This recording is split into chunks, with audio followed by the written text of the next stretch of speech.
My name is Seth Christensen. This is the Got Any Cows podcast. As Jonathan LaRue says, I may not know anything about anything else, but I do know a lot about cows. You know cows.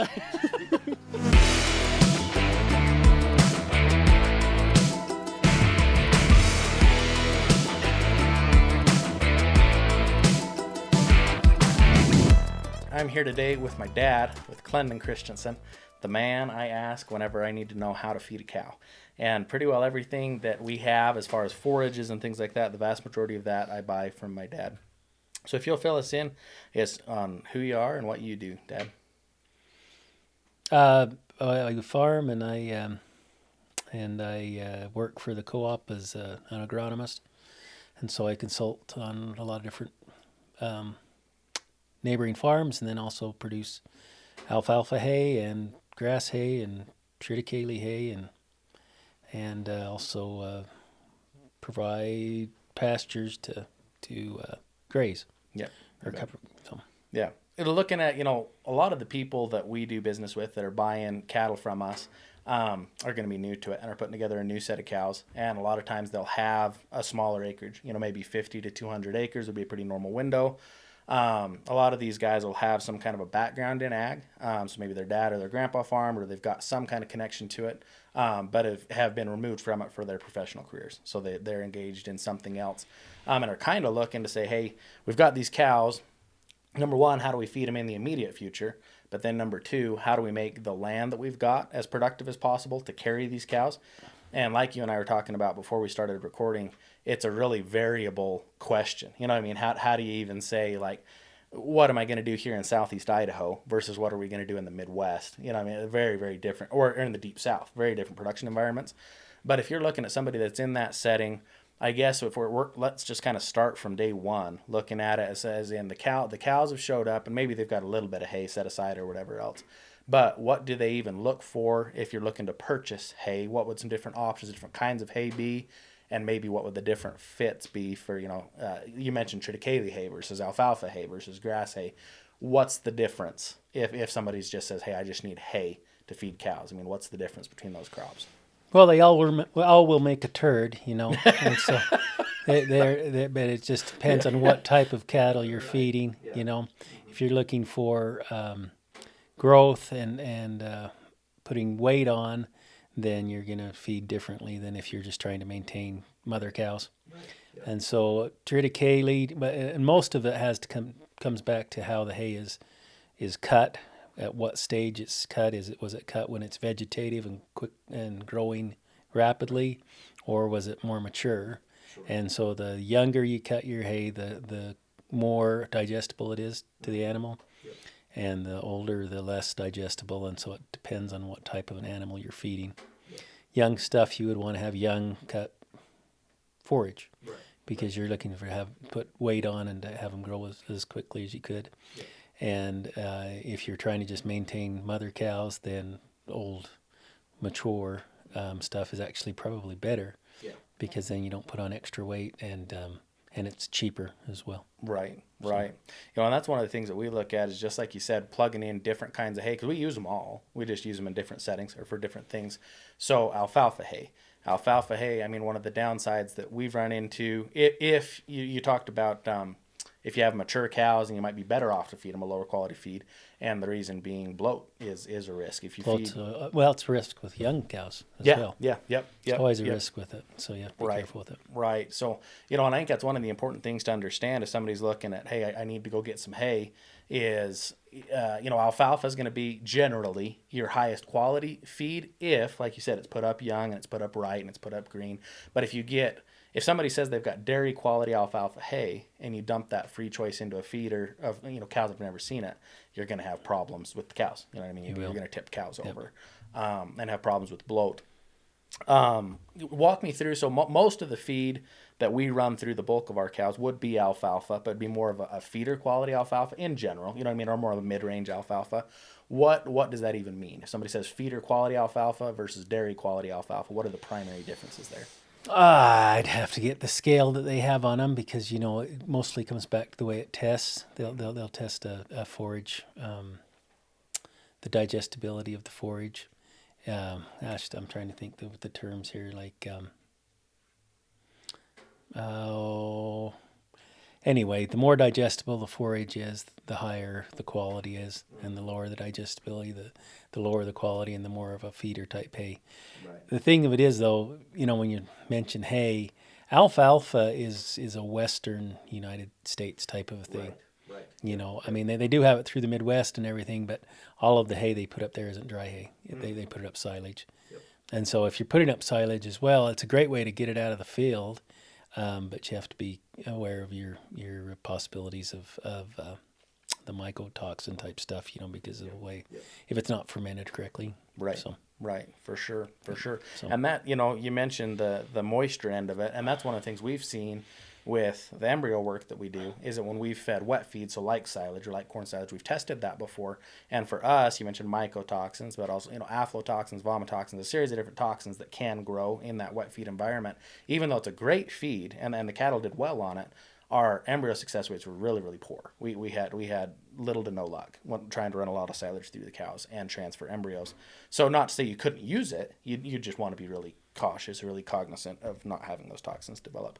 And then, looking at the different kinds of feed that we have come in within alfalfa specifically for us, if we have an older or something that was cut older, it's a stemmier alfalfa, and if it got rained on, you'll end up seeing it, a little bit bleached or a little bit discolored or whatever else. And it makes a really, really good feed for cows. It's probably better than what they need most of the time, but it makes a really good feed for those cows receiving embryos, and has worked really well there.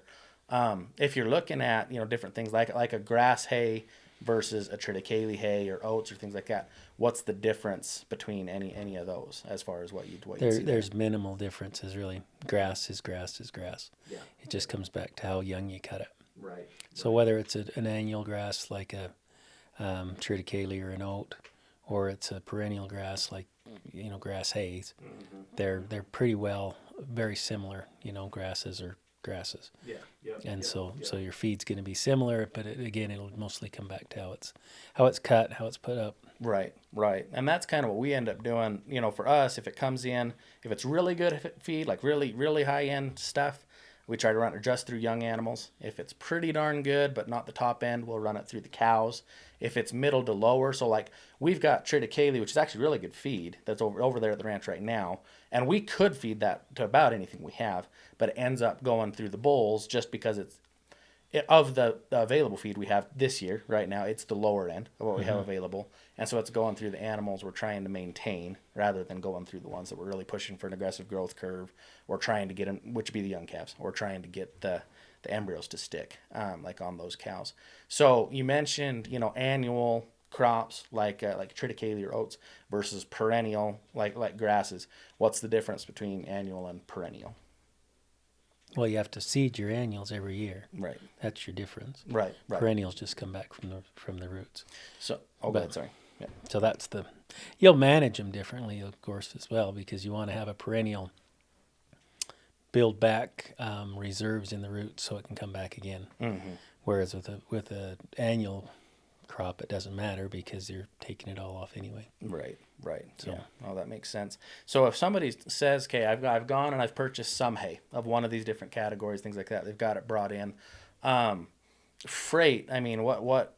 I don't know even the best way to put this on the freight end of things. What's a reasonable expectation, or I guess at what kind of a radius should you look for, maybe as far as a distance? What's a reasonable distance to even try to move hay, given that it's not a very dense load. It doesn't transport. So it doesn't transport particularly well. Although, right. I mean, there's a lot of, in our area, they'll cube it. That's true. Or compress it. Yeah. And they'll move it quite a ways. But as if you're feeding it to your own cows, that doesn't, you're pretty well. I think 100-mile radius would probably be that would be a target, but you just have to kind of see what your situation is.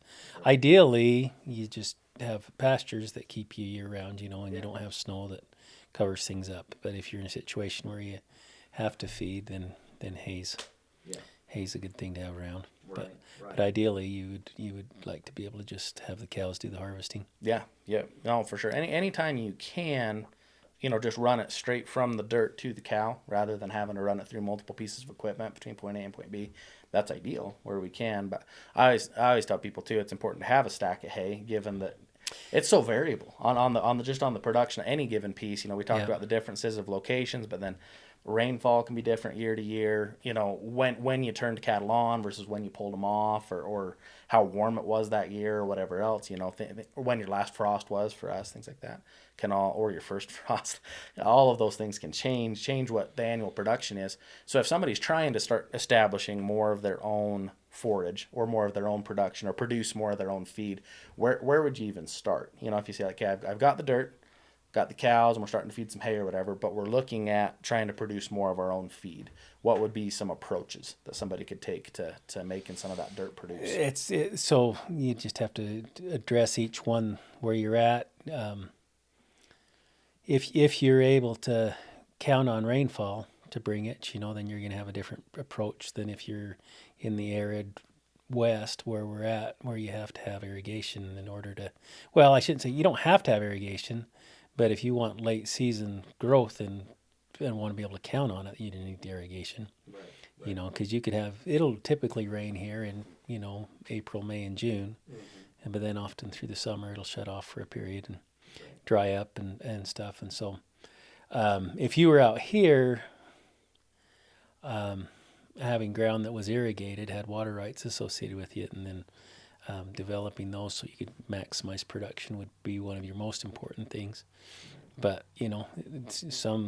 there aren't water rights to be bought really now. So you either buy ground that has water with it now, or you learn how to dry farm it or something. So matching what you have for animals to what you have productive wise that's the way most ranchers do it. I'm thinking through like Texas and stuff. If it rains there and there's feed, then they'll buy cows. And if there isn't feed, then they won't. And that's probably your, but if you're building a herd, that's pretty hard to do too. Especially a small deal. So. Yep. And I think that's part of the challenge. When I look at all the different ways that a person can go about producing cattle or feeding cattle, the most challenging part about answering any of those questions, if somebody says, "Hey, how do I establish pasture, right? Or what's my stocking rate? How many acres do I need per cow?" It's really, really hard to answer just because it's so variable. Like I said, I don't know anything about their dirt. I don't know anything about their growing season. I don't know anything about their rainfall. You know what I mean? And so it becomes a really hard question to answer. Some of it has to do too with the type of forage that's in a pasture, because it doesn't all feed the same. Right. Particularly perennials, there can be differing digestibility within. Yeah. I said earlier they're all grasses or whatever, but, but there's definitely more digestible and more palatable grasses and less. Yeah. That can be found in the same pasture, and so right. Knowing those. And that's one of the things we've seen, even in the little pasture just right there by my place, is that the grasses that were in it were super, super productive, but not palatable at all. We had some kind of a tall wheat grass down in there, and I mean, it'd grow and get tall bunch grass. Cows would graze everything else to the dirt before they'd touch it. They'd eat it if you windrowed it, or if you put it in a bale, they'd eat it, but they wouldn't eat it standing there. And so we had to take it all out, and then we'll seed something else in there this spring. What would be the benefits of doing any of those annual approaches, of sticking in an annual grain like oats or triticale or whatever else? What would be the reason to do that, even if it was in the short term prior to establishing a perennial pasture, or pros and cons? Well, it'll help hold weeds down. Anything you have a crop in there will keep weeds down. If you don't have a crop there, weeds will take off and be a mess. So that would be a main reason, and like the first year, your annuals will be more productive than perennial. You'll get more tonnage off of a acre of triticale than say like a perennial grass that's not established yet. Once the grass becomes established and different things, it's going to be more productive but your annual grass or annual forages can be. I was going to say, you can plant them to hold weeds down and to prepare to get a seed bed that's firm as well, because you don't want to have small seeded perennial grasses onto a soft seed bed. They won't establish. You have to have a really firm seed bed, and so you could grow a crop of oats or triticale and then just drill into that stubble without tilling it up, and have a greater success rate than than having to go in onto a freshly tilled. Right. Right. If you do freshly till it, then you have to, roll it and firm it back up. But then sometimes you get crusting problems and other things. And so having a annual crop stubble to plant into is good for establishing perennial forages, like a perennial grass or even legumes like alfalfa and clovers. So if I've got a piece and I've been in this situation just barely. We've been trying to evaluate year over year. What do I do with it's just a little 30-acre piece that's right there by the house, and what do I stick in it, or what do I not, or when do I wait, or when do I'm learning right there with all the folks I'm talking about that are learning what to do with a piece like that. What was for year one, if we're looking at okay, then the next 12 months, if I stick triticale in it, what am I going to get off of it versus if I try to establish something new, like whether it's alfalfa or whether it's a mix of legumes and grass, a long-term perennial pasture. What does year one look like? I mean, just so people have a reasonable expectation of what a first-year crop is if you go with a perennial versus if you do something like triticale. If you do, I mean, you can get 5-6 tons the acre of forage off of oats or triticale, especially if you let them grow long. Right. Yeah, if your feed quality is going to fall off, you're going to have lots of tonnage. But establishing a first year perennial just doesn't. You don't get much. You just want to leave it alone and let it establish. I mean, in most cases, and keep it wet if you can. That's the big thing. So if you're not able to irrigate, then you want to either seed it really late in the fall or early in the spring, when your moisture is most consistent in this country. In some other parts of the country, it would probably be different. I wouldn't, but I'd have to have to match it to when you get moisture. But a lot of parts of the world it actually rains. It's just kind of nice. There's benefit to that for sure. Yeah. Well, and I think that's when people will ask me, all sorts of different questions that I'll answer the best I can from what I've learned from other people, truthfully.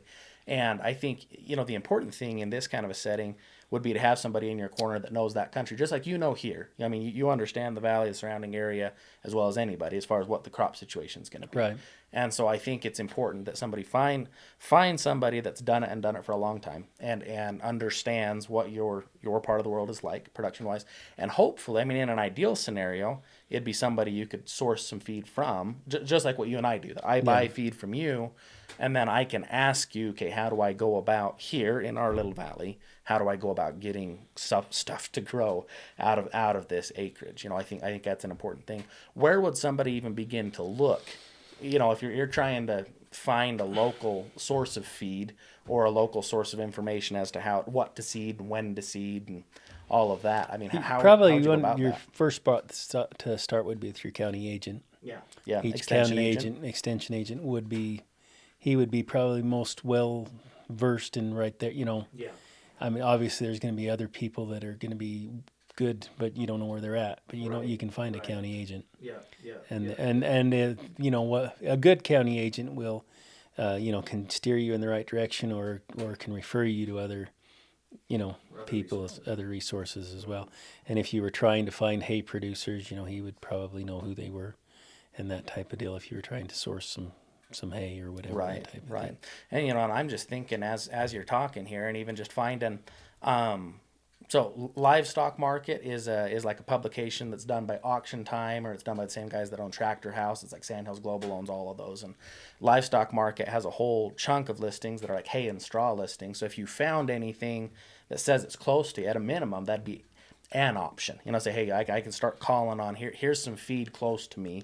And if I find somebody that's close and that the feed is what I'm after, and that person is willing to, say, hey, I'm going to buy some feed from you or whatever, could you give me some input here as to what, in my area, right close to home here, how do we go about growing crops on this ground? I think you need to source your feed, whether it's pasture or hay or whatever else, before you bring your animals. Yeah, for sure.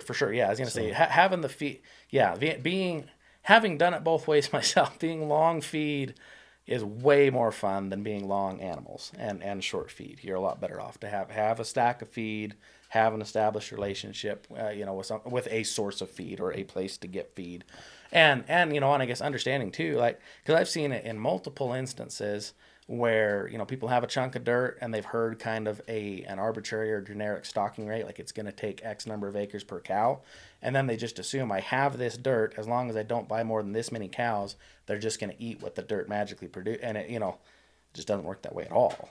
Right. And so we were talking a little bit before we started recording about the difference between an area where like you're feeding cattle heavy versus not, and what that looks like as far as soil fertility. But then too, I guess I would kind of tie this together with the first year establishing perennial crops like we're talking about.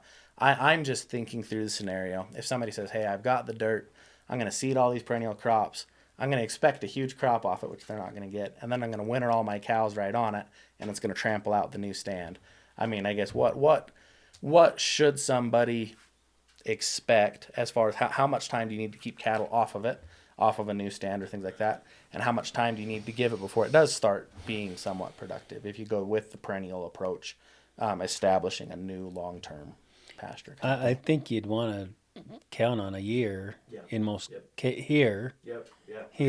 I mean, if you were in a warmer climate, it's going to establish faster, rather, because here you're only getting half a year of growth, because the other's just dormant and letting it through. And so I would think you'd want to figure on that. The things that will speed that up will be if you have irrigation and can keep it wet. The more irrigation you can put on, I mean, obviously you can do too much, but the most, if you can keep a good productive environment for things to grow in, then things are going to establish much faster than if it's, say, a dry farm here that we're not able to irrigate, and all the growth you get on is just early in the spring, and then it basically kind of goes dormant.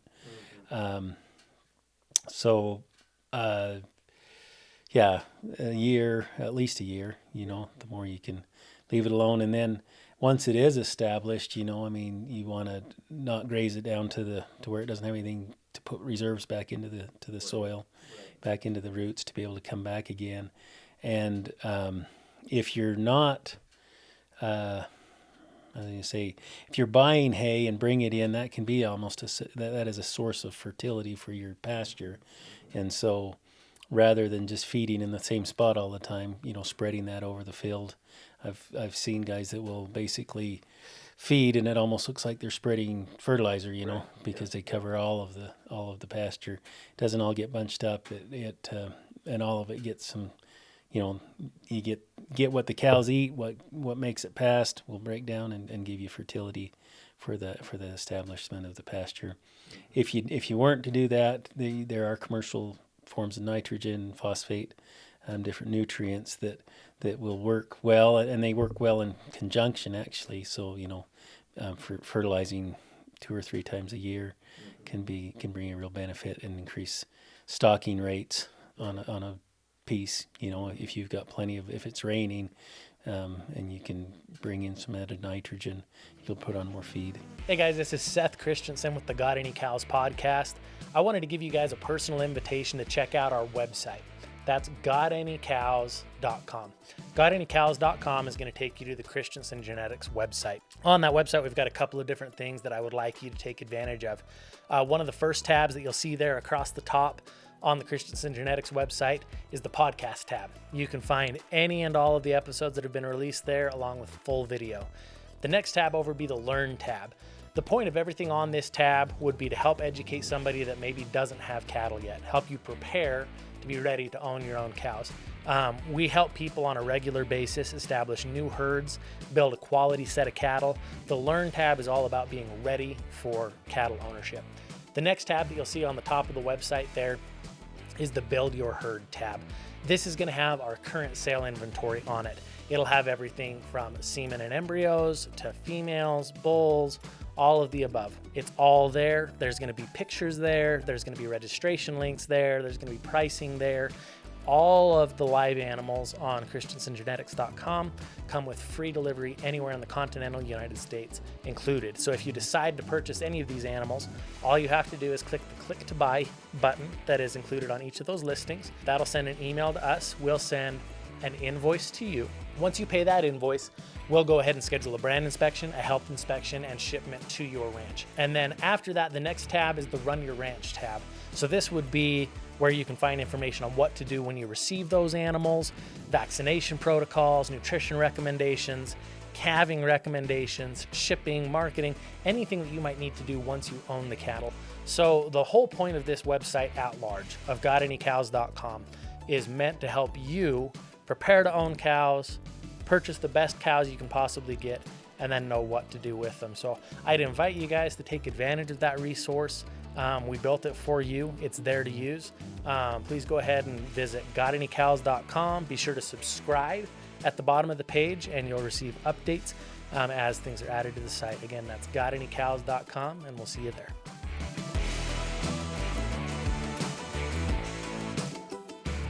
Is nitrogen, would that be your most common fertilizer? Or I guess where Nitrogen and sulfur. And sulfur. So you talked about phosphorus as well. And this is something you do consistently in your work as a crop advisor, would be prescribed different, and I'm speaking for you because I don't know anything about, I don't know your world like you do, but you're prescribing, do this for fertilizer or do that for weed control or things like that, or for pest control.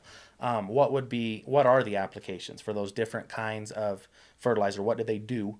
And would you use phosphorus, sulfur, and nitrogen, or only nitrogen in a pasture type setting, or just a generic overview of what those fertilizers even are and what their uses are. Soil tests is the first place to start, probably. It gives you a great reference point. It's not a perfect science. Soil science has there's a lot of art still left in the game, but it gives you a good place to start. You can run, most land-grant universities have a soil lab associated with them, or there's also plenty of private soil labs that can be used, and they'll measure the soil and then make recommendations based upon that. Here, primarily nitrogen, phosphorus, and sulfur are our main ones. Potassium is the other macronutrient. That's what they call them. Nitrogen, phosphate, potassium are your three big ones as far as quantity goes. And then sulfur has become very consistent here. But a lot of our soils are quite good in potassium. And so it's primarily phosphorus, nitrogen, and sulfur. And all three are needed in differing quantities. And nitrogen is a big one. Nitrogen and sulfur are very mobile with the water, and so they'll dissolve and move with the water in the soil. Picked up that way. Phosphorus is less mobile, and so it's best if you're applying phosphorus to apply it before you seed it, incorporate it into the soil, and then the roots can find it while it's there. And so that's the nature of those three. But the more frequently you can fertilize rather than just trying to fertilize once for the year. Right. If you fertilize for 2 or 3 times, that's the ideal, but that also comes with the cost of going over it. Right. Yep. 3 times, and it depends. Here, if you want to match that up to when the moisture comes as well. There's no reason to fertilize if you don't have any moisture coming, and so if you're in a dry farm type situation, maybe what you do is throw some nitrogen at it early and try to maximize the amount of feed grown, and that's all you'll put on it, or possibly later in the fall if it starts to rain again at that point. Gotcha. So that'd be your most common then, would be nitrogen. Nitrogen and sulfur work very hand in hand. They're both components in protein in feed, and so I wouldn't put nitrogen without sulfur. Okay. Typically, you go about 10 units of nitrogen and 1 unit of sulfur, as far as and then you have to know the analysis of the commercial fertilizer that you're using. Right. So, say urea is 46% nitrogen. So, in order to get, say, you wanted to put on 100 units of nitrogen. Mm-hmm. You'd have to put on a little better than 200 pounds of urea, right, because it's only 46% nitrogen. Gotcha. See, and ammonium sulfate's a good source of nitrogen and sulfur, and it's 21% nitrogen and 24% sulfur. Yeah. But wherever you purchase it from, they'll help you with that. but I think too you want to be judicious. I mean, true, you don't want to have nitrogen or sulfur be your limiting factor and hold your yields back because of that. But you don't want to get too much invested in the acre, because there's other risk factors as well. If it doesn't rain or a hailstorm comes or whatever thing, So Yeah. So if you're looking at even I'm just thinking through, like, I guess what to seed and then what to fertilize it with. We were just talking about the nitrogen and the phosphorus and things like that, or sulfur. Sorry, the nitrogen and the sulfur. This is where I'd be dangerous as a crop advisor. This is why we've got a professional on. But if you're looking at what kind of seed to throw in there, if they're looking at those annual options between oats and triticale, why oats versus triticale? What's the what would be the pros and cons between if you say, hey, for this year, I'm just trying to firm up the soil and or compete out some weeds and or just get some yield off this dirt in one shot before I try to do a long-term established kind of a deal. Oats versus triticale. What's the pros and cons there? the pros of triticale is it's a fall seeded annual grass, and so if you can seed it in the fall and it gets established in the fall, you're going to have greater yield off of triticale than what you will of oats. Oats has probably greater digestibility. It's a more digestible feed than triticale is. Gotcha. And so it's the triticale, I think, gives up its main advantage if you don't seed it in the fall. You can seed it in the spring, but you don't get the yield you will as establishing in the fall. Gotcha. So it's a fall seeded forage. That's the main difference between. So triticale is a blend of rye and wheat. And wheat can work well. The main advantage that the triticale has that we grow is it's awnless, meaning there's no beards on it, and because they'll cause you problems in your cattle. So if you can raise an awnless triticale, then that works pretty good. Or an awnless wheat can do well. It just doesn't yield quite what a triticale will. Right. Yeah. So if I'm sitting, and I say this, if I'm sitting in my own situation and or the situation of somebody that's got a set of cows and you're figuring out how's the best way to go out feeding them, step one's probably find a good source of hay and have a stack of it before you have the cows there. Step two would be establish, do I want to try to get some real yield in a year, but no, it's a 1 year shot with an annual deal like triticale in the fall, or more like potentially oats in the spring if we chose to do that. We could apply fertilizer in either one of those settings with the annual crop specifically. Do you apply? Is there any difference, I guess, between annual and perennial stuff as far as fertilizer application? Are you trying to get it all on before? When do you apply it to an annual like that? When do you try to get you that want to fertilizer put on? the nitrogen on before you're looking for things to grow? You know what I mean? So the earlier the better. In the spring, early spring. You can do it late fall. The drawback depends on what your winter brings. If it rains a lot, then you can leach it down, move it below where it would do the best do. And so you just come in early in the spring if you're going to do that. And again, I'm not saying it has to be that way. You can substitute if you've got manure or chicken litter or all sorts of different things. There's organic forms of nitrogen that are probably superior to your commercial ones. I feel sure they are, but your commercial ones can be made to work really well as well. They're but as far as agronomically speaking, it's pretty hard to replace a good manure or compost program. Right. That makes sense. They work well with it, but to completely supplant it is more difficult and have maximum yields. Yeah. So if you go to that year, you're going to stick in a perennial crop. So whether you decide to do that right out of the gate, or whether you figure, hey, I'm going to do a year of annuals first, maybe get my feet wet a little bit. That's what we did. At home there, we did a year of triticale, and then case in point, I would be exhibit A on the letting weeds get away from you. I let it sit too long, and it did. It just loaded itself up with weeds, and wasn't watching it as close as I should have. And anyway, one of those things. But so we've dissed it all under. We're letting those weeds decompose over the winter, and then we'll seed it in the spring to the perennial. So I'm sitting right here with guys looking at establishing stuff. What would you look at as some options? There's a pile of different pasture blends out there, and I think it would very much be a local thing again. Ask the people around you, ask that extension agent, ask an established farmer in your area, what do you seed?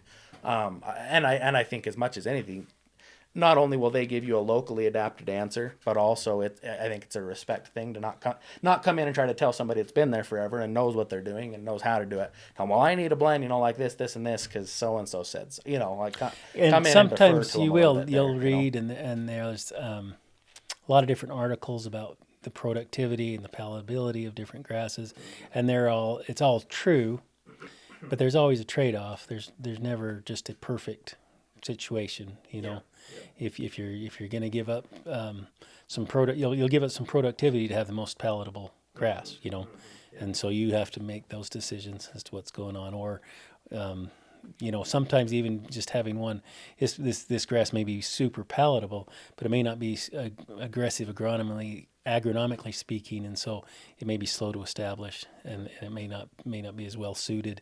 Or in your situation, maybe your soil has got some things that are holding it back and that aren't really well corrected. Something it's what God gave you, and this is what you get to farm with it. And so you might say, well, this grass isn't maybe as palatable as I'd like, but it is aggressive and can establish, and you got something green there, which beats the most palatable deal if it never establishes. So Right. And the inverse is also true. If you've got a pile of forage like what I had and they won't eat it at all, there is an opposite extreme as far as if you've got all tonnage and no palatability, that's a problem too. And so finding that But balance, that said, even if you have a lower palatability on the grass, if you can be on it early and don't let it mature, it makes a huge difference. Or the other thing, if you were to hay it and you cut it young, and they would eat it in that setting, but would not eat it on the stump. No, and that's a good point for sure there. And that's that's what we've ended up doing is going and talking. You mentioned land grant universities, our local one would be Utah State right here in the valley, and getting their input. And then same deal there. I've got a neighbor that does a really nice job putting together pasture, and so I've just deferred to him. Seed it like it was yours, and I trust you, and I'll pay you what that costs, and that's great. And so I think there's in our area, and I'm gonna botch, even names or whatever, but Cash Meadow Brome is one that they've developed specifically right here locally. Mm-hmm. Orchard grass is one that's generally in there. There'll generally be a little bit of tall fescue, which is kind of on the borderline of it's very, very aggressive and tons of tonnage, but it's the palatability thing's not quite as palatable, so you can overdo it with that one. And then some kind of legume that we throw in there, and again, I'm just going off the cuff, off stuff that I've seen and or heard. It's the bird's foot trefoil would be one that they've mentioned as far as there's not a bloat risk with that one. Is it sandfoin? Rocky sandfoin would be the other one that you sandfoin is non-bloat. Yep. So legumes, and I guess walk us through what benefit there is to having legumes in the mix versus having it be straight grass, and those two different approaches. As far as weed control options with going straight grass versus agronomic benefits of having legume in the mix, and pros and cons there. So the benefits of a legume are it will increase your feed quality, and your legumes are able to fix nitrogen from the atmosphere. They have a symbiotic relationship with a bacteria called the rhizobium bacteria, and they can use atmospheric nitrogen and fix it into a form that the plant can use it for plant growth. Right. And so that's a big advantage, because then you can pull back on the amount of commercial fertilizer or whatever other added fertilizer you have, because you'll kind of grow it there. So those are good advantages. The drawback to that, especially in establishment, is you're limited on herbicide applications for broadleaf control. And so sometimes you can have a problem with weeds crowding your grasses early on, and you don't establish as fast because you're not able to take them out of the equations. There's selective herbicides that can be sprayed over grass that will take out broadleaves, but the problem with the legume is it's a broadleaf, and so that's the drawback. Right. So that's what we'll attempt to do, in this upcoming spring for us personally, is we'll put in a grass legume mix. We'll use some of those different varieties that I mentioned, which will hopefully add some nitrogen, both feed quality, protein, nitrogen, adds a lot of different good things, but my hands are going to be pretty tied on what we can really do for weed control. We can spot spray and things like that to knock specific things out. But it's not a great solution, Your best thing at that point is probably to have a mower to keep things mowed down. Yep. And then your grass can kind of establish without having the weeds get huge and unruly. Right. But that's expensive, you know, to have to mow it and Right. do that. It's an operation to do, but Well, that's probably what you got. yeah, and I figure for a year, we're basically we're not going to be able to park cows on it. We're not really going to take a crop off of it to speak of, or I'm not expecting any great yield. You know what I mean? I'm kind of expecting an expensive bill to seed a bunch of perennials, kind of a weed patch to look at. We'll mow it a couple, 2-3 times, and or make hay out of it or whatever, you know. But try to keep it cleaned down, and then hopefully by next year, you know, you're looking at you know, a more productive pasture in that setting. So If you can keep it wet, Yes. spend the money. But that's the whole thing with. I mean, you're basically looking at a year of expenses of a seed cost, which isn't cheap. You're probably around, you know, $4 to $4.50 per pound, and you're looking 15 to 20 pounds. And so I mean, you've got an investment in seed, Right. and then you've got all of the operations to get it seeded. Yes. And then you've got the irrigation water and what it costs you to pump the water and to move the pipe or the system, whatever you've got there, and then it's just establishment, and then you're paying to mow it, which is, you know, you're probably not. I guess you could try to put hay up, but you're probably better off just to try to mow it at that point and keep your weeds out, because, you know, keep those down, keep them from getting too big, and then so, you know, you'd have a big pile of money that's not going to return for at least another year, if not two. Right. Yep. And that's what I tell people, you know, when they talk about, I'm going to have this dirt and it's just going to feed these cows all the time. I mean, it's not like I have dirt proportionate to the cows I've got, but I don't expect it to feed my, feed my cows all the time. It's great when it does. It's great the productivity add, that it's great the things that it does. But I think it's important, you know, if somebody's coming in, that they have that really good source of hay, that they've got somebody to lean on as to what to do to seed it or whatever else. And then too, they understand, you know, you got to either buy a bunch of really expensive equipment and spread it across basically no acres, which makes functionally no financial sense. Right. Or B, you got to wait for the custom guy, because most custom guys, at least around here, and you can correct me if you see it different elsewhere, but most custom guys didn't buy the equipment to do custom work. They bought it to do their work, and then they'll do some custom to help pay for the equipment or whatever else, you know. So you've got to be willing to wait. You know what I mean? You're gonna be in line to get your stuff seeded and or to get your stuff harvested. And I don't know. I think it's important for people to grasp going in, you know, heads up, eyes wide open, like it's either real expensive equipment or you're gonna have to wait. You know, realistically, is what I mean. Would you say it's any different than that? No, it's not any different than that. And yeah, and it's a difficult deal. The other struggle too is, unless it's real large acreage, a lot of, you know, your custom guys are doing it more as a neighborly favor. Right. Yeah. They're doing it. Yeah. No, you're exactly right. It's not a huge money maker for them, because they're paying for their equipment somewhere else. Right. Well, yeah, and I think you're spot on. 'Cause I think that if a custom outfit is really trying to make a pile of money at it, they're chasing big acreage. You know what I mean? And they won't even come to a limited acreage. Yeah. You know, whereas it is going to be mostly it's a neighbor. Really, he's really doing you a favor to come do it at all. So I think, you know, I mean, for me overall, I would say, I mean, for the average guy, and there'll be different fits everywhere. For the average guy, you're probably ahead to have a really good source of hay. Try to establish what pasture you can, harvest everything direct with the cows that you can, keep the equipment out of it. You know, don't really necessarily try to put up a pile. Like, pretty hard to say. Unless you just really love running a swamp. Unless you just really, yeah, and that's great. If you really love putting up hay, then I I guess buy the equipment and do it. Right, yeah, you know? yeah. But I think overall, But it's not going to make you money. no. Overall, you're probably ahead to just say, well, I've got my guy that I buy hay from, got a good relationship. I know I can get it here. You know what I mean? I've found that guy within 100 miles or whatever that'll sell it and that I trust and work well with. And then you're probably better off to just, you know, maybe you do the annual once or whatever and have it put up custom, and then you seed the thing to perennials, let it sit for a year. It's not going to do anything for you. Finally get it to where it's pasture and just graze it where you can. And then realize I'm going to have to buy my hay. I don't know. In a small acreage, I don't know how often it'd make a lot of sense to put up all your own hay, you know? Yeah. But no, I don't believe it would. The way you run your pasture, though, will, if you can do the rotational deal. Yes, that's a big deal. That will increase the amount of forage you'll take off it, and increase the longevity of the pasture as well. But you have to get to that point. Right. It requires more management. They'll clean it off a lot better in a rotational setting. You know, I mean, if you've got a mix, and whether it's a seeded mix or just a native pasture, there's always more and less palatable grasses in it.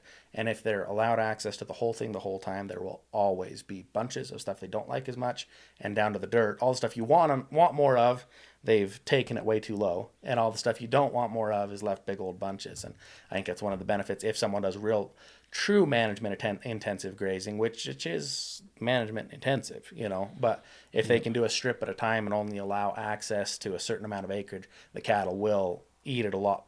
They'll discriminate a lot less. They'll sort a lot less. They'll just eat what's in front of them. And they come in on often younger, more palatable stuff. Yeah. So, no, I sure appreciate you kind of walking us through that, because I appreciate all the help that you give me, you know, as far as hey, what do we do here, you know, with any and all of it, when it comes to crops, when it comes to feed, when it comes to hay options. And I think there's value there, you know, for most people are coming into it even more green per se, you know, than what I am. I mean, I was raised in it, but you're the one that knows, so I always deferred to you. And so I appreciate you being willing to share that insight, or you know what I mean. I'm not going to tell everybody and their dogs, hey, call Clendon and ask him all these questions, but you know, we can record it this one time and answer them here, you know. So I appreciate you. Those questions. I appreciate you doing it. Refer to the county agent. Would be your local. Would be a great resource, and then you can expand from there. But that's a good place to start, and most are very friendly and very approachable. Absolutely. I appreciate you taking the time, Dad, and thanks for answering all my questions as always. There we are. Awesome. Thanks for joining us for this episode of the Got Any Cows podcast. Be sure to subscribe, rate, and review wherever you get your podcasts, and visit us anytime at gotanycows.com.